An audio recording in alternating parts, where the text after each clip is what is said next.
So hi everybody. Well, most of you I can see here are definitely always in the Heinz Institute space. But anyone, for any of you that have not been in this space, welcome to the Heinz Institute. Thank you for being able to attend today's e-talk with Gina Ramcharan. Um, and today we're going to be going over strategies unveiled. Gina is she's a lot of things.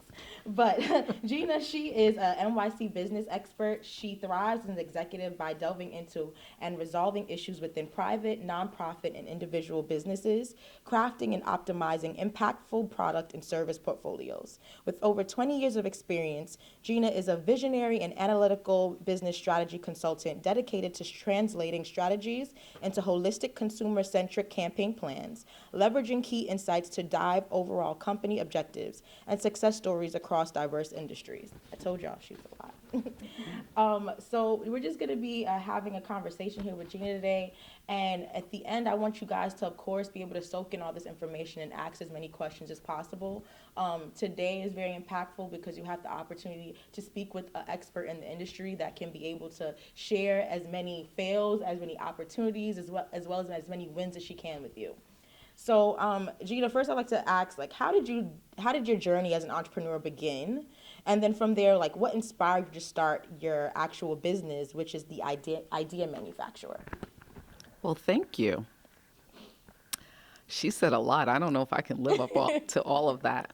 So my journey as an entrepreneur actually began with my corporate experience. Immediately after graduating university, I started with a world-renowned company.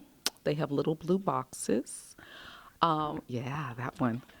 Um, and found myself at a company that was in a moment of renewal. They were ready to rebuild. The company was 125 years old, but they were pulling it apart bit by bit to rebuild it. I could not have started there at a more perfect time.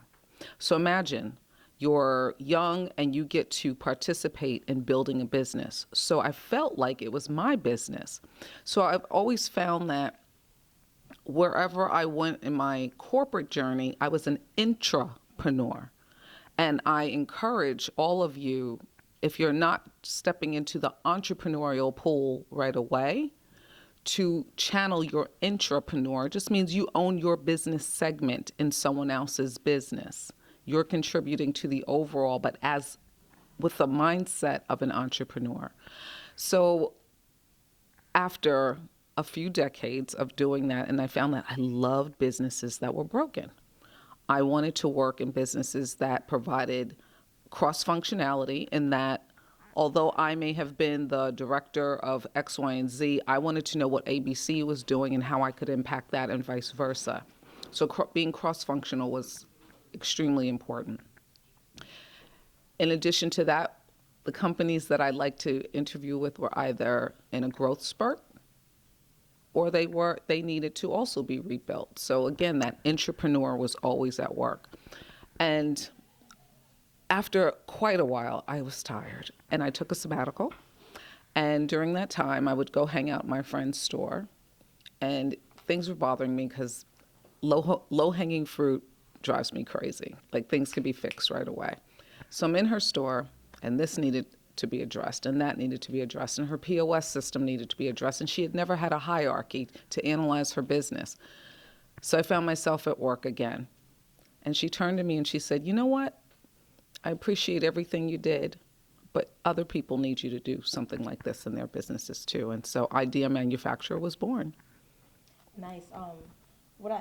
For me, what is interesting about that story is the fact that some people they kind of, you know, delve into like touching different touch points in their life and experiences that bring them into their entrepreneurial journey. But for you, it was almost like you already kind of knew what you were good at. You honed in on that and you focused on it, and then you were able to excel in creating idea manufacture that you could implement for other businesses. So I think that trajectory of a story is really interesting. So can you walk us a little bit through some of the key milestones in your entrepreneurial journey that has brought you to where you are today? So still on the corporate side. So along the way, my corporate career, I found also I was like kind of harvesting all the time. I'm not a farmer and I have a brown thumb. Don't get me next to a plant. But I was harvesting information. So I was always, every company that I participated in growing was something, always brought something new to the table. So whether it was, first my career started off in buying, but that was, then I had to interface with finance. So I picked up a lot of financial information. When you're growing a business and technology needs to be employed, I found myself doing a lot of tech implementations. So I'm not a techie, I'm not IT, but I was doing it. I also, along the way, taught myself, and this is before it was fashionable, to code at one of my stops. So harvesting, always picking up best practices. Something that's key is knowing what to take and what to leave. Too. If it's something doesn't work for you, if you know you can do something better, don't pick up bad habits. But participate in improving the situation while you're there. I like that. I like the fact that you said you harvest a lot. I think for a lot of our students, sometimes I don't think they harvest as much as they possibly can be. A lot of students, you're in class, which is lovely, but harvesting the space that you're in entirely, in totality, besides when you walk out of the classroom, how are you coming to say, like, hey, Marisola, hey, Janae, what co-curricular programming is going on that I can soak up all the resources that Hines has here to offer me, which can be influential in the next steps or stages within my period within college and after that. Some of you here, I'm not sure if you're participating in the Iona Innovation Challenge. That's a way to harvest information from individuals like Gina here. We have mentors here to help you. So I just love the fact that she was saying every place that she went to, she didn't just work, she didn't just take the experience, but she took information that allowed her to progress in the area of her business where she is now. So from there, I'd also like to know, like, what is possibly a memorable project that you can say, even also in corporate, but also with idea manufacturer, that your expertise made such a significant difference for your client? Maybe something, as you said, like within the boutique, you saw things that you were just like, you need to fix this, you need to fix that. But what was something for a client that you can say that was a memorable experience that they said, wow, like I wouldn't have been able to see that if you didn't bring that into my eyesight. I wouldn't have been able to know that I was missing all of these things or areas within my business that just needed this one little flip of a button and I could have excelled. Wow, that's a tough one because that's something that I will admit and be transparent. I take it for granted. Like a lot of the things, someone will call and say thank you. And I'm like, for what? Like, it's what I do. Let's see. I'll start with the corporate. There's sometimes everyone gets stuck. It gets very easy to go day to day in your work life. And there was an opportunity. So I was in corporate retail. So I worked for a company that had both wholesale and retail. But our major accounts, our major customers on the wholesale side were large brand name stores, specialty stores that a lot of you know and love, I'm sure. They're on a fashion calendar. It's different than the annual calendar that we use every day.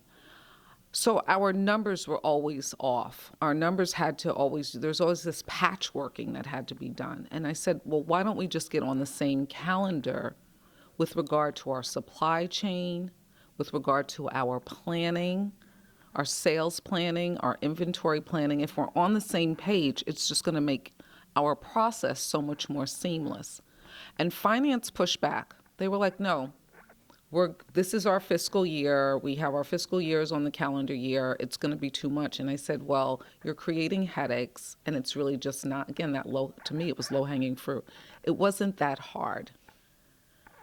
It was going to be an upfront heavy lift, but then it was coasting. I use roller coasters as an analogy a lot. Does anyone here ride roller coasters? So like that chug up the hill, that was what the planning was. But then the rest of the course was very easy. But once I won the battle, I actually won that war. Once I won, people were like, wow, that really made our lives easier. And again, it was just, that heavy chug in the beginning, but they still use that system today. So that was one. And then on the entrepreneurial side, I would say getting a lot of folks are product people. Everyone here probably has an amazing idea, whether it's a product or a service, but there are all these other attributes that go with making that wheel turn. And I would say that helping people analytically look at their business to really get under the hood of the business and delve into the numbers. And a lot of people don't like math. I hated math. In fact, I did summer school here in college because I hated math so much. But it's a necessary evil. And that I help a lot of people with. And then they find, and also the way that I instruct, it makes it so much easier for them to digest. So they're not as fearful. And that again, it's a necessary business, a necessary evil in business. You have to look at your numbers. You have to analyze your business. You have to understand elementary accounting. And that's where I think I alleviate a lot of pressure points for people. Nice.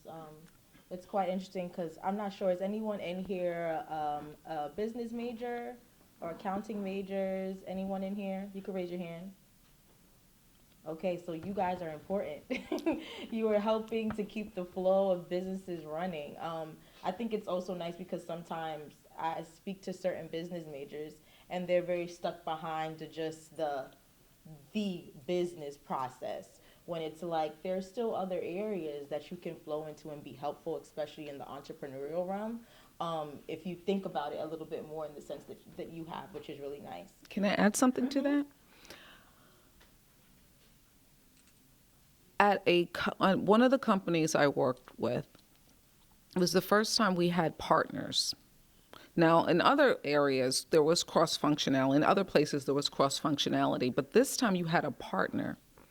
So I had a finance partner. In fact, our finance team was in New Jersey, but in our New York offices, our finance partner resided there with us.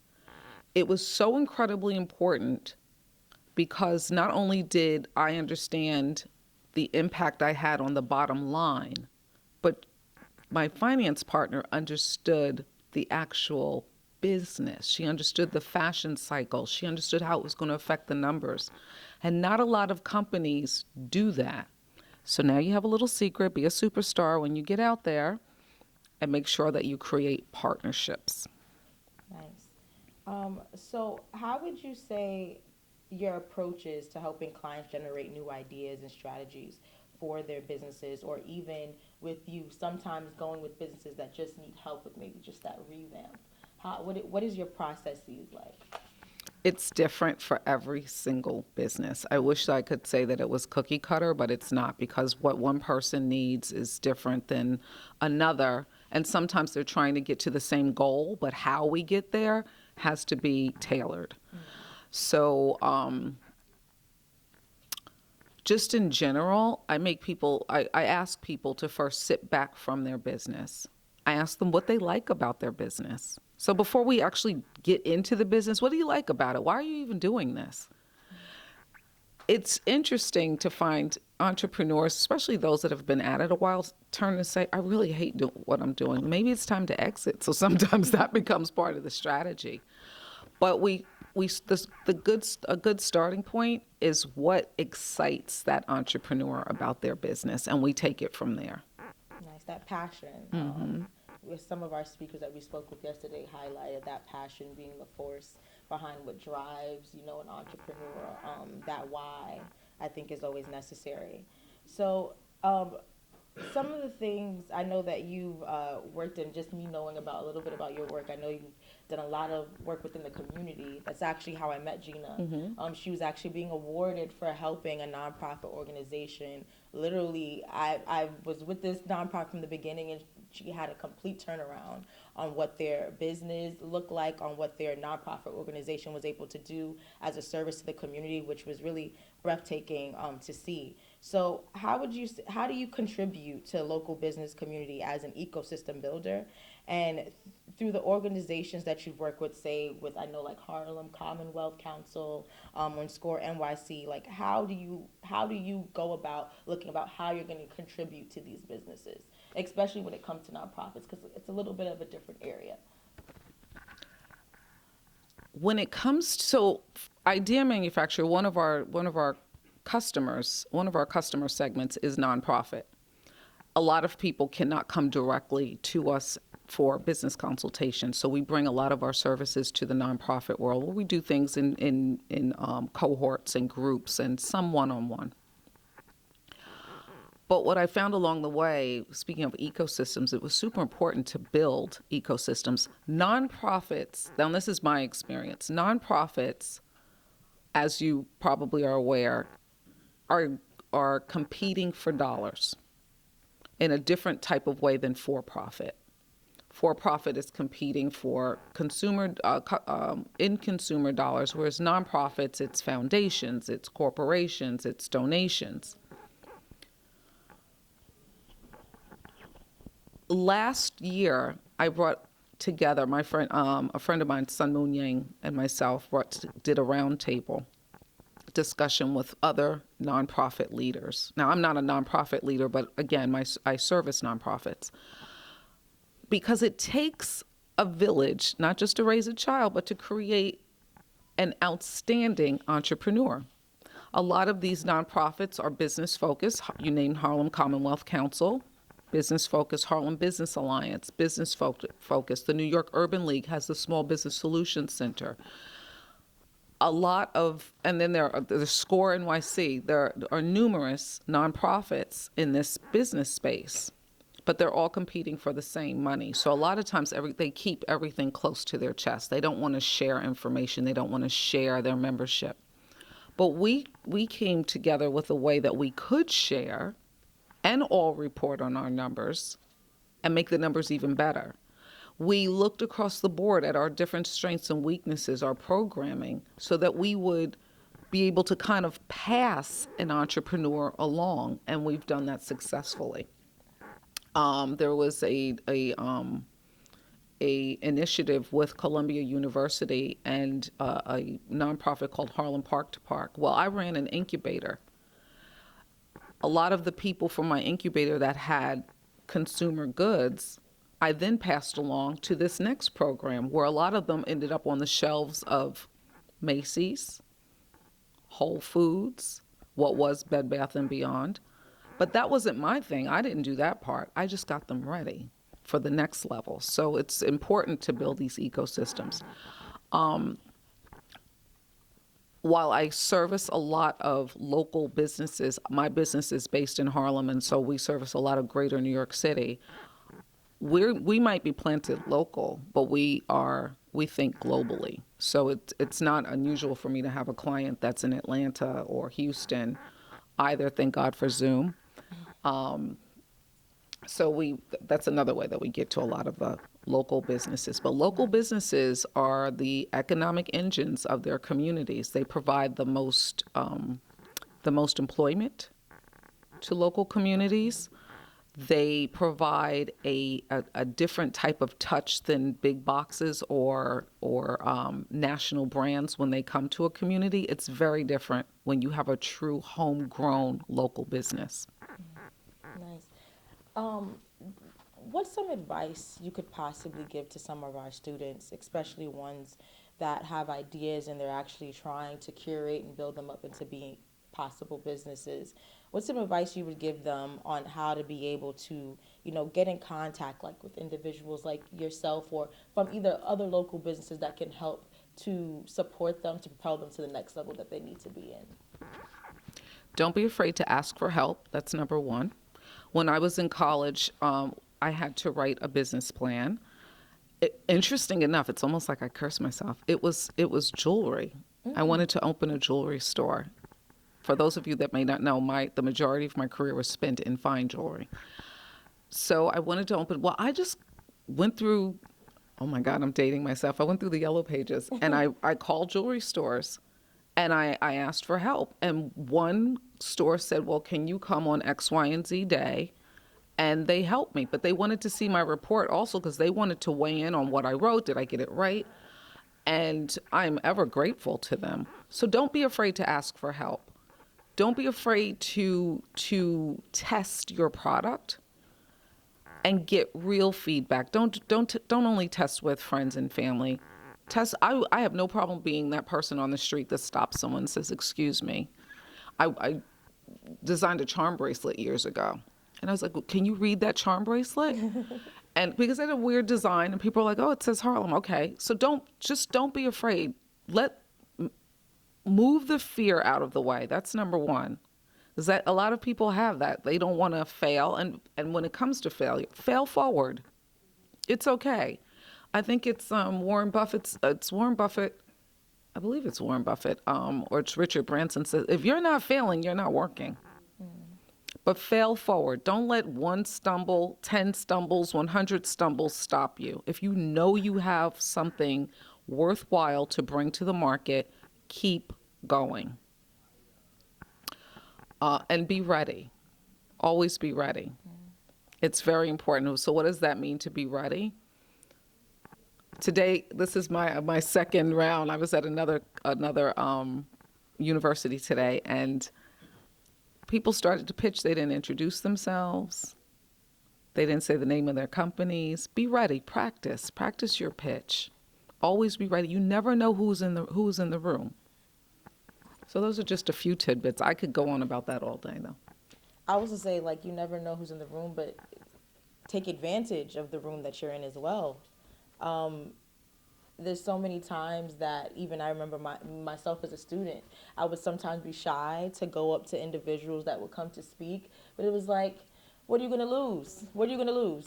I mean, like, say hello. I mean, even if it's a short conversation, I always believe I'm always going to either give them my name, give them a short conversation that's brief enough that they're going to remember what we talked about, and what's your email? Because I'm going to email you that night, say, hey, thanks for having such a lovely conversation. Love that we talked about so-and-so. So in the back of my mind, that if there's ever something that maybe I want to reach out to collaborate or work with you on, or maybe you're working on something and there's something that you could keep in mind, say, hey, I remember I met that student, that they're really interested in so-and-so. Like, let me contact them for this opportunity. Sometimes I think you got to really think about grasp all those opportunities and take full advantage of them. Absolutely. And the worst answer you're ever going to get is no. Mm-hmm. So move on to the next person. And, make it, one of my favorite scenes in a movie is in Pretty Woman, where in Pretty Woman, Julia Roberts goes into the store and they don't want to service her. Mm-hmm. And she comes back with Richard Gere, and he's wealthy and he's about to spend. And she said, but they're not going to spend their money there now. And she goes, mistake, big mistake, right? So make those moments for yourself, and celebrate all of the wins, the little ones as well as the big ones. Don't wait to just get to goal. Celebrate along the way. It's true. So, can you share some key lessons or experiences that you really feel have shaped you professionally? This could be within corporate or, again, now as an entrepreneur within yourself.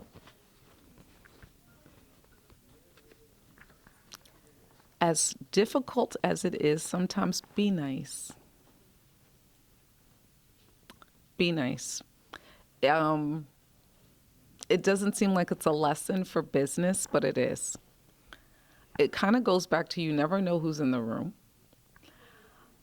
You don't know what other people are going through. Just be nice, because while you are going along your journey, you want that energy to come back to you. Don't be afraid to help someone else either. So when I say that, and it's in business, don't be afraid to volunteer to help someone else with their business, because you may also need a few extra hands eventually too. That's one of those lessons I've learned. Connect people. So all of these are like the human-centric parts, right? Be a connector. for people. Put yourself in the chain, of course, but definitely be a connector. And that'll help your business grow and your ambitions be amplified. What's another lesson? Oh, big lesson. Write the invoice immediately. I'm really notorious about, you would think like I got Oprah money. I'm notorious for not invoicing people on time. Like I had a client, she pays me before I invoice her. But definitely get your money. She's not billing us for today's conversation. No, I'm but she not. billed other No, people. I'm not. Okay.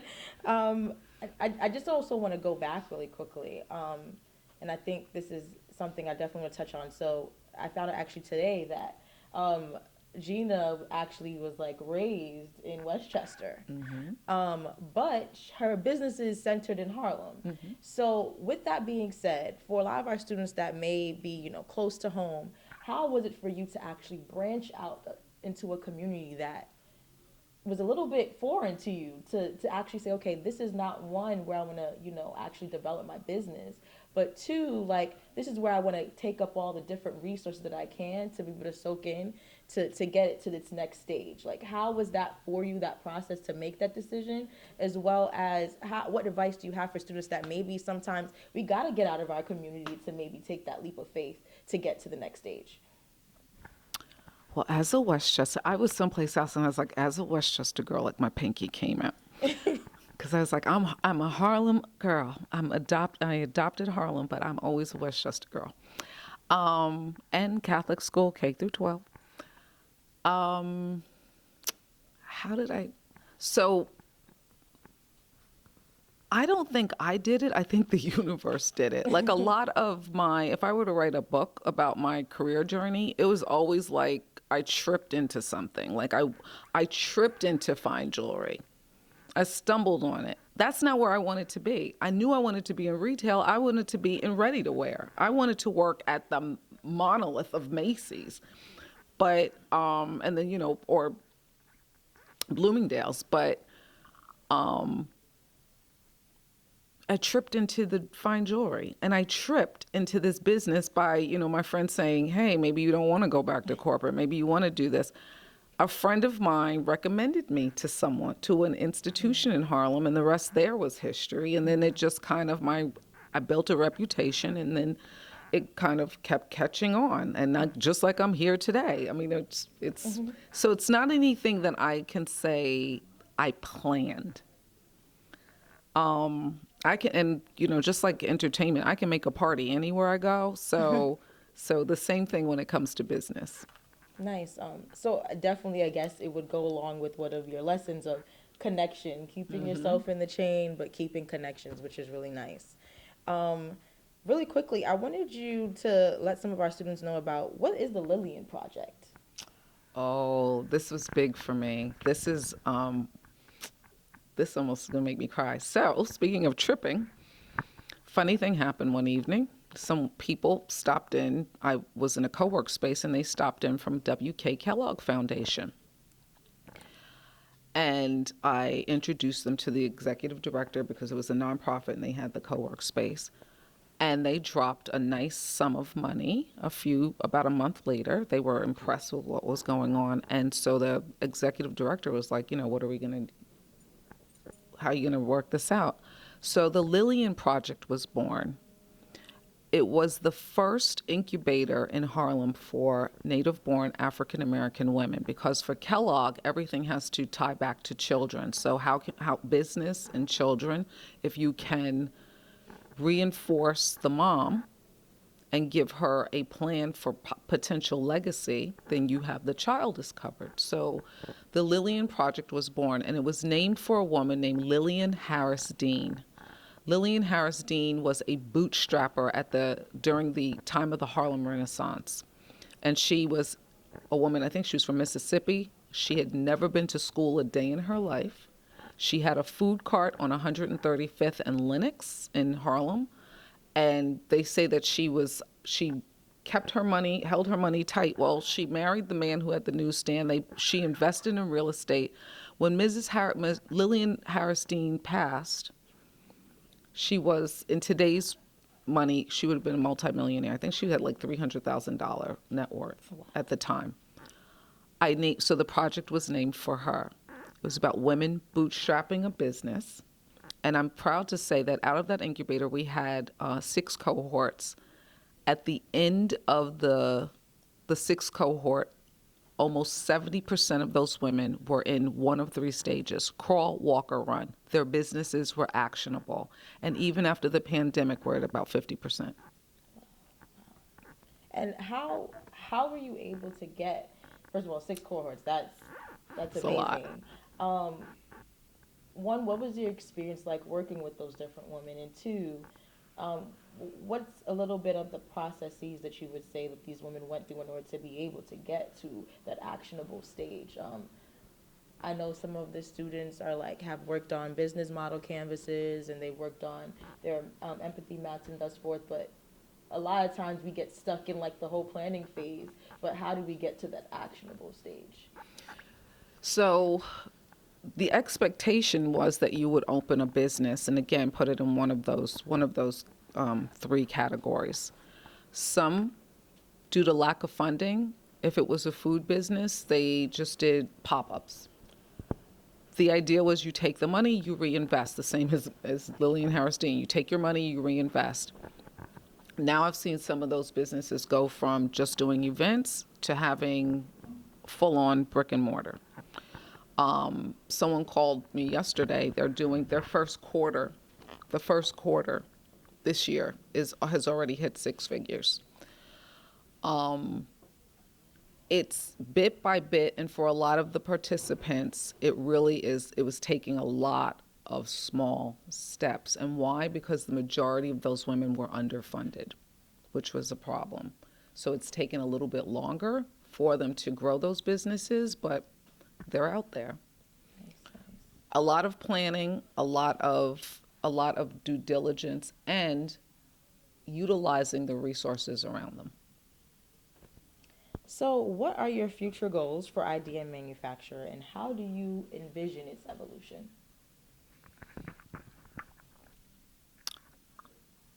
I would like to do more incubator work, but on a global level.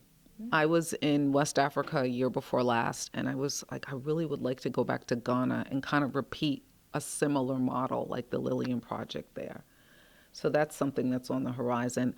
I think that a lot of our clients that are not in New York, or it's a lot of our one-to-one, our private clients, but I'd like to take a lot more of our workshops to different states. Nice, nice.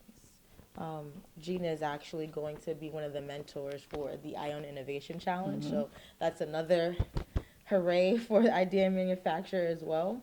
And are there any specific areas or industries you're excited about for potential growth or impact as well? I know you spoke about the incubator, but are there other industries that possibly you want to delve into that maybe you haven't delved into as of yet?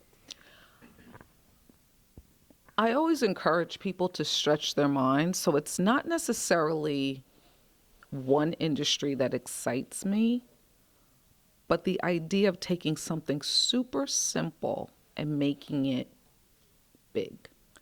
So when I say that, there's a company called Farmer's Fridge. Anybody familiar with Farmer's Fridge? So it's good food, right? It's healthy food, and it's an event. They're in vending machines. So I work with people who will say, "Oh, I want to have a restaurant." Okay, that's great, but I love this Farmer's Fridge. It's not brick and mortar. It's still really good food, and they're in 1,000 locations already. So I would like to see.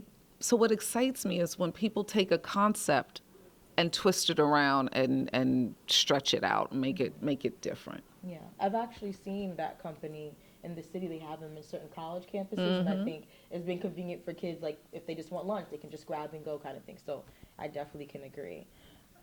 So just a reflection question for students who might not consider themselves entrepreneurs.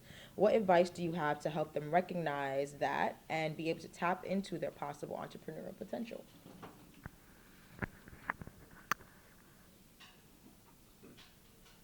Well, one, everyone's not fit to be an entrepreneur. So on one side of that, if you really know that it's not for you,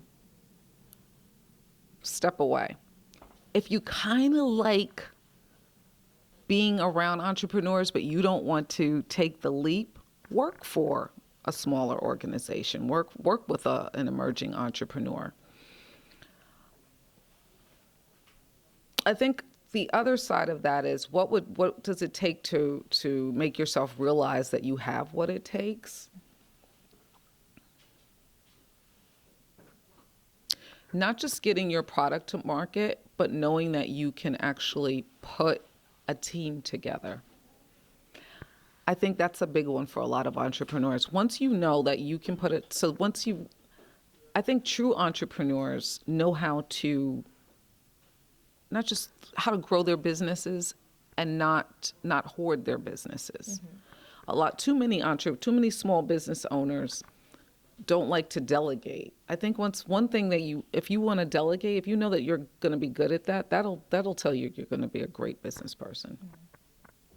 So another question, just to piggyback off of that, is how would you say the entrepreneurial mindset can be an asset to those individuals that possibly like, okay, I'm not that person trying to run the business, but how do you think that mindset individually can be an asset to that person within maybe other realms or areas of careers they want to maybe indulge in, or just in their life in general? Exercise your creativity. I don't know if anyone has ever researched creativity, but it's like by the time you're 5 years old, it's on the decline. It's crazy the stats. But exercise your creativity regardless of where you are. I shared that changing the calendar. I mean, it's not the most creative thing in the world, but use your brain to make change, impact. Make yourself be known for impact regardless of where you are, whether it's your own company or someone else's company. Yes. So, do any of our students have any questions? Correct me if I'm wrong, but I heard you say that you left corporate to pursue a career in entrepreneurship. Is that correct? I needed a rest. I didn't leave corporate to pursue a career in entrepreneurship. I was taking a little bit of time. What it really was, did I want to stay in the same lane I was in corporate, or did I want to do something different? So I wanted to take a minute to think about it. Again, I stumbled into entrepreneurship. Did you have any mentors along the way that like kind of led you to, opening you up to new like adventures and like kind of pursuing that? Maybe you're taking a break, but how important was it for those mentors, like having those mentors in your life, and like how did you get in contact with them, or how did you know that they were going to be your mentors? I think that's another one of those I was really lucky. I was fortunate enough to work with some of the most brilliant people I've ever come across right out of school. An amazing team of people. So my takeaways were constant and they were always valuable. So my early mentors were through more senior management. Another organization didn't have the best product, but they had one hell of a management team. So again, people, there are egos out there, and people like when you ask them a lot of questions, especially if it's not someone that you're reporting to. You want to know what that person does and how it affects them and what can you do for them. So that's another way that I would seek out mentorship, because you'd find later on that person that you asked, that you were curious about the supply chain, would then pop by your office and say, hey, I want to show you something. Come on in. We're about to do something different. Mm-hmm. So that's how you continuously learn and harvest. So I hope that answered your question. Yes. What are some tips for like time management, and like how do you like separate personal from like work? Like how is that relationship? It's a tough one. So scheduling, and I live and die by my calendar. And I will put in time, like you literally can look at my calendar and see like dinner with mom, like that's booked, it's blocked off. So I think that's one thing that helps. Definitely keep everything in your calendar with all the little alarms and everything to go off. Yeah. Yes. How do you deal with backlash when you're implementing, like, you go into these businesses, right? And I think sometimes, you know, when I worked with a small business, like, that was my first job, I worked at a small deli, right? They have very set mindsets, and it sometimes if you come in and you're like, oh, you know, these are ways you could change to make your business more efficient, and then there's backlash. How do you deal with that?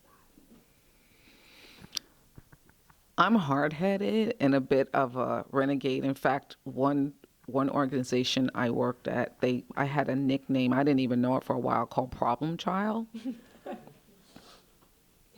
Because I would, everything shows on my face. So if I didn't agree or you didn't want to listen to what I had to say, but sometimes I would just go ahead and do it. Then, of course, someone's going to say, how's that working like that? Oh, I did, blah, blah, blah. You know, the thing you told me not to do. So I'm a Scorpio, so that sting is going to come out. But sometimes you just have to go out on the ledge and jump, right? Like, you just have to do it and show them that it can be done. I find that's even easier.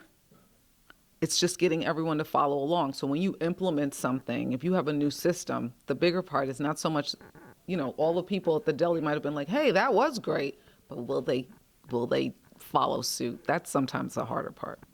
Yeah. Just do it. Got a question. Yes. behind it. So you said that you like had to learn a bunch of different things in business, like in terms of like financial stuff, and then you also mentioned like learning how to code. So I was wondering, like what did you use to learn how to code, and like how did you like manage your time with that, and like what was your routine in terms of like learning how to code? So the first part, some things you have to learn, some things I wanted to learn, right? Like I wanted to know what was going on in marketing. So I would ask to be somewhere or, you know, just kind of nudge in. When the coding thing, so I worked at a company who for like 6 months didn't have reports. So I got suckered into this position, and then they're like, hey, so we haven't had reports for 6 months, and there are all of these things that this guy before you put together, so figure it out. I'm not a tech person. I said, well, where's IT? Why can't they figure it out? And they were like, they can't. You didn't tell me before I signed on the dotted line that this was part of my job description, which was, you know, tied to my review, tied to my bonus. It wasn't invisible ink.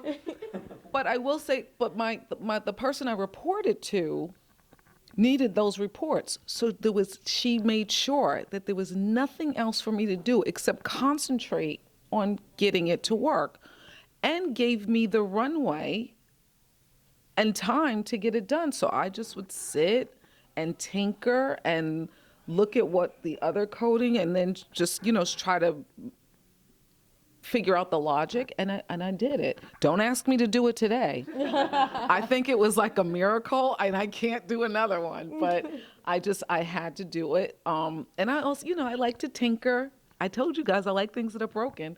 So I was challenged to fix it. What codes would you say were most important in order to get those reports done? Do you remember? Or? I have no idea. I can't even remember all of the software, because it was like this software program was attached to this software program was attached. It was like 3 different things that this guy had rigged up. And I know Excel was one, Access was another one, and I can't remember the third one had to do with their system. But it was just reading what he put there and trying to make it work. When I left, they had no reporting again. I'm not joking. When I left, there were no reports. I had to go back for a consulting fee and do the reports until they changed the system finally. But yeah, not the kind of coding that you guys probably do today, but it was coding. I mean, VLOOKUPs weren't like click, click, click. When Excel came out, you actually had to write an entire string of something, so it was close to that. My pleasure. Yes. What would you suggest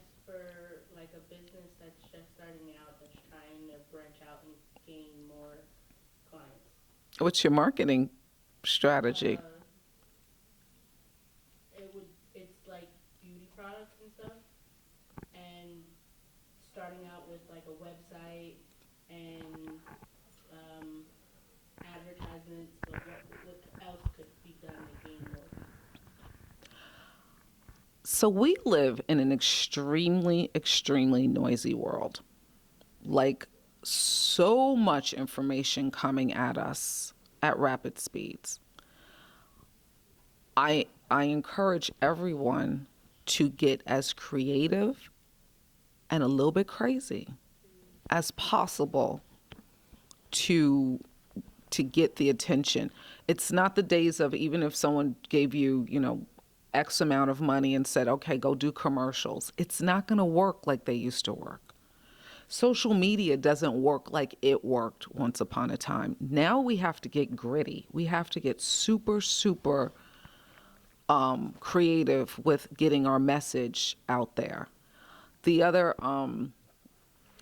day I said to a client, in fact, it was yesterday, I said to a client, unfortunately, I'm not going to be with her, but she's about to do a crowdfunding campaign. And I mentioned to her, I said, well, you're going to be at X, Y, and Z.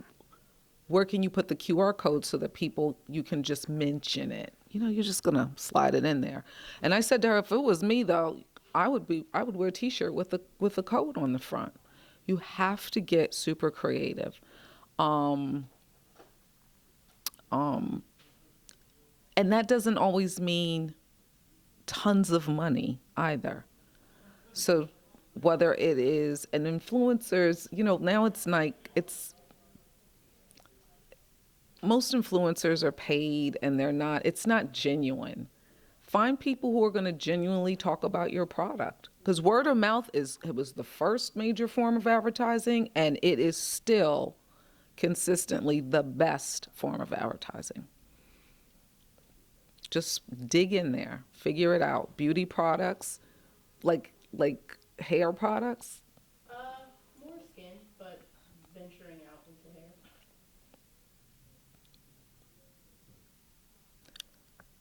Next to word of mouth, education. Providing people with education. Don't sell the product. Start with educating them. Mm-hmm. If it's skin, talk about like the best skin routine and what worked for you and how long it took. And oh my goodness, and what did you use to do it? It's an idea. There was someone over here. I had a question about your corporate days. So I started working for a company full time recently. It's the first time I've had a corporate thing attached to the company. So my question is, how do you know if how do you make that connection between corporate and your client? Like, how does that connect? Because to me, it seems, at least from what I am, the connection between a corporate job, whatever it may be, like trying to sell a new product, whatever it is, and the client is always very disconnected. So how do you manage that? I'm not sure if I'm clear on the question. So you have a corporate job. Who's the client? No. I work for a job that has corporate. Has a corporate client. Yeah. Gotcha. So okay. My question is, like, how do you connect that? Because you said that you worked at corporate. Like, how do you connect with clients? Because I know it's a lot more disconnected than, people who are on the ground up front with them. Going back to old-fashioned, that's where those connections and networking comes in. And I mean, don't laugh, but if I knew that someone really, let's say that I needed to get to Joe Smith, and Joe Smith goes to Starbucks every day at 8 a.m., I might just be at Starbucks at 7:45. The other is to in this world, again, because it's noisy, show alignment. So it's for sales. Can you solve a problem? Does the company you work for solve a problem that company needs solved? And show them how you can solve it. Kind of goes back to the education piece. Is that kind of where we're going? Okay, no, be like, is that, or is it just like, how do I get in front of them to begin with? No, because I don't personally understand how corporate jobs entrepreneurs, like how you can make that connection. And to me, it seems almost they always seem separated to me. If you want to get into a corporation supply chain, it's all about it's business. It's about problem solving.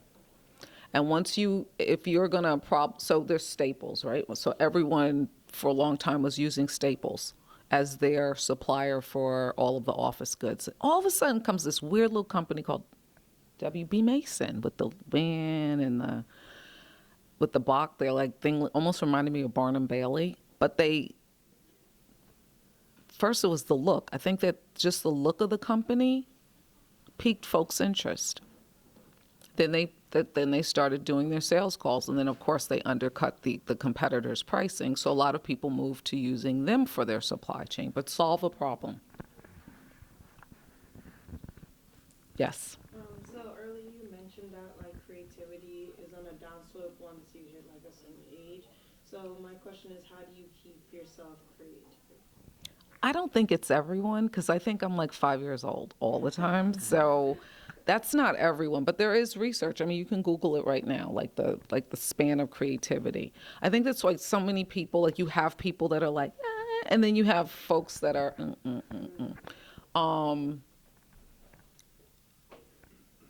If you feel yourself slipping, find other outlets to spark your creativity.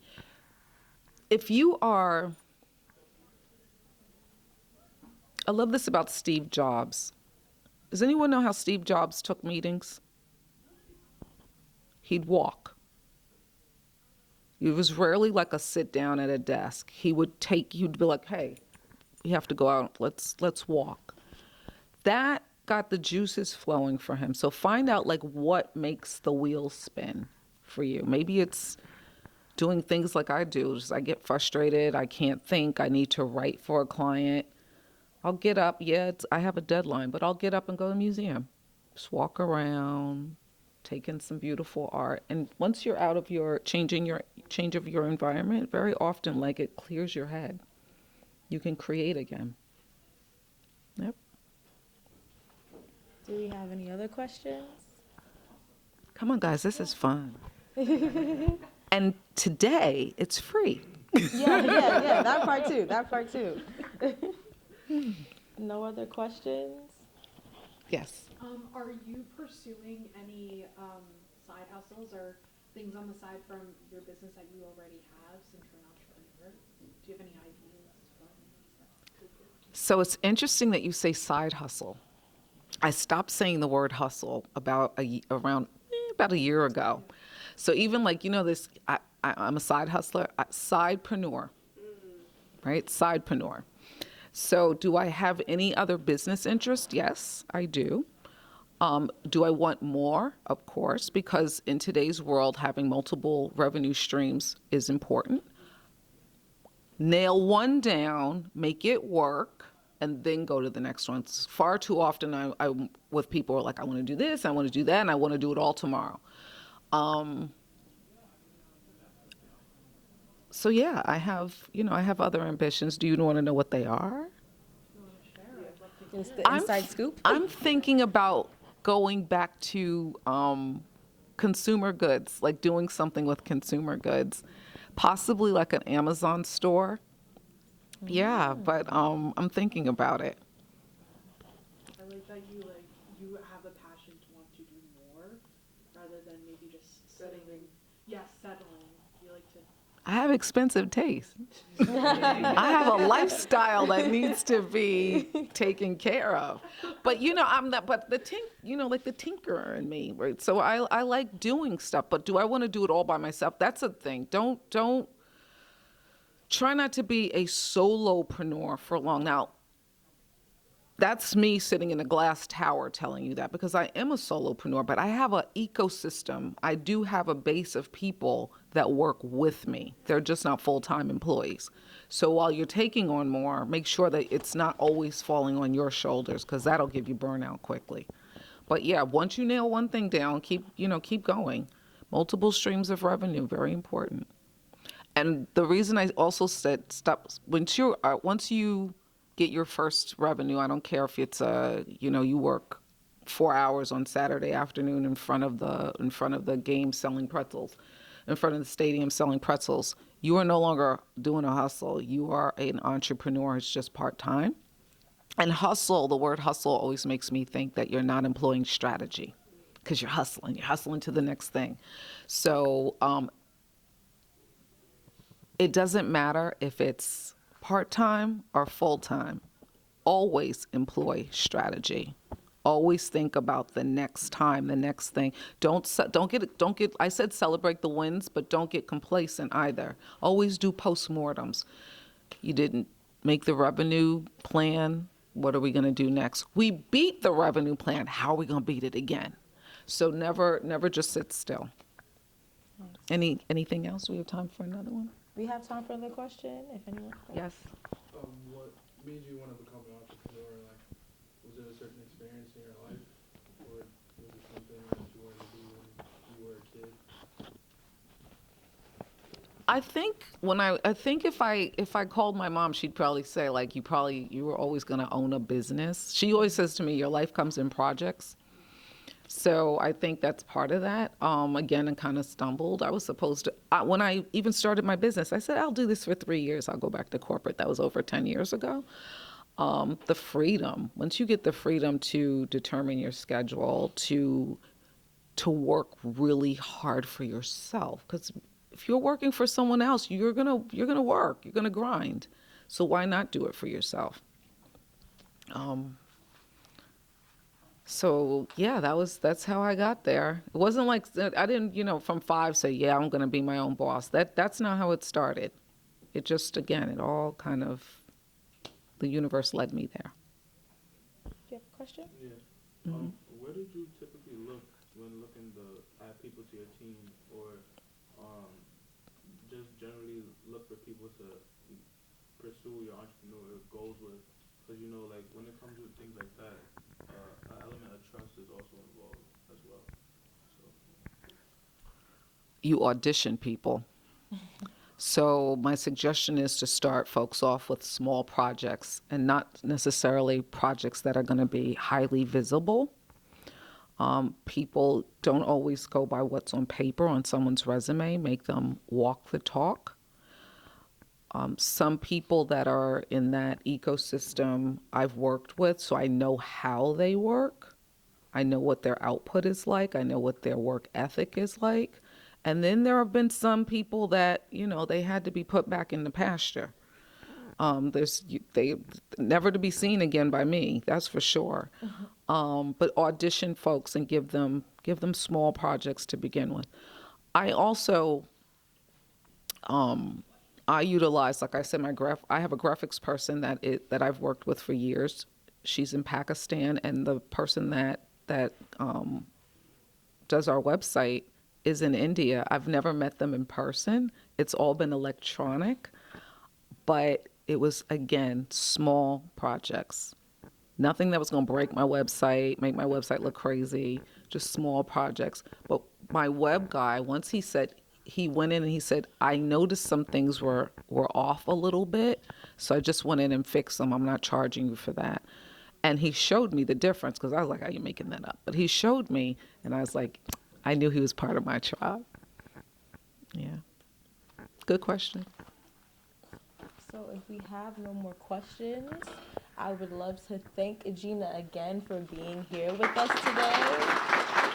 And again, if you guys have any other individual small questions that maybe just didn't say out loud and you want to get the inside scoop privately by yourself, Gina will be here. For any of you that are sticking around for Meet the Mentors, that will be starting around 6:30, so can't wait to see you with that there. And yes, thank you again, Gina. It's been lovely having you speak with our students today. And My pleasure. yeah.